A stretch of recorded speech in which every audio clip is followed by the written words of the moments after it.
কিরে মামা, কি অবস্থা তগো? আলহামদুলিল্লাহ মামা, ভালো। তোর কি অবস্থা? এই তো ভালো। আচ্ছা বল।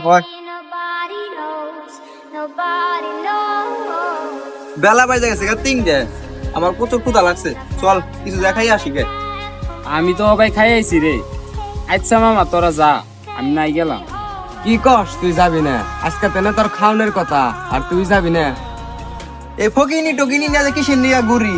আমরা কিছু খাওয়া বানিয়ে চাইলে ঠিকই যাইবো, আর ওরে কিছু খাওয়ানোর কথা কইলে পিছন থেকে ভাগবো।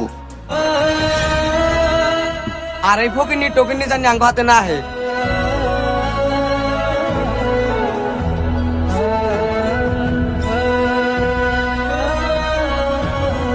বন্ধু, তুই তো জানোসই আমি বিদেশ যাইতেছি। আমার প্রায় সব কমপ্লিট।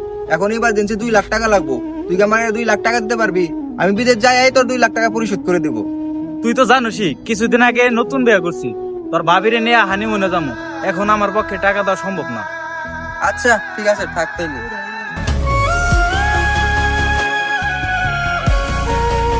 বন্ধু, আমি তো বিদেশ যাইতেছি। এই মুহূর্তে আমার 2 লাখ টাকা খুব দরকার। তুই যদি আমাকে দিতি তাহলে আমার খুব উপকার হইতো। কি কস তুই? আমি 2 লাখ টাকা কোনে পাবো? আমার তো ঘরে চাল কেনারই টাকা নাই। ও, ভালো থাকিস তাইলে।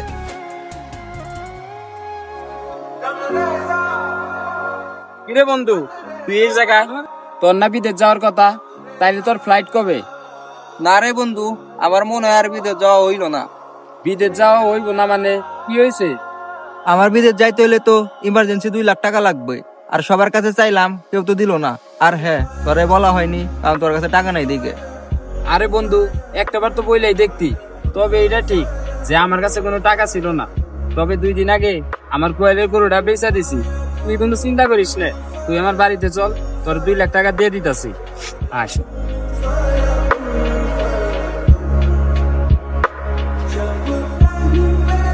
জীবনে তোর কতই না অবহেলা করছি, আর সেই তুই আজ আমার বিপদে পাশে দাঁড়াইলি। জীবনে তো বন্ধু অনেক আছে, কিন্তু প্রকৃত বন্ধু তো সেই যে বিপদে পাশে থাকে, যেমন তুই। মেনশন করেন আপনার প্রকৃত বন্ধুকে, যে আপনার বিপদের সময় সব সময় পাশে থাকে।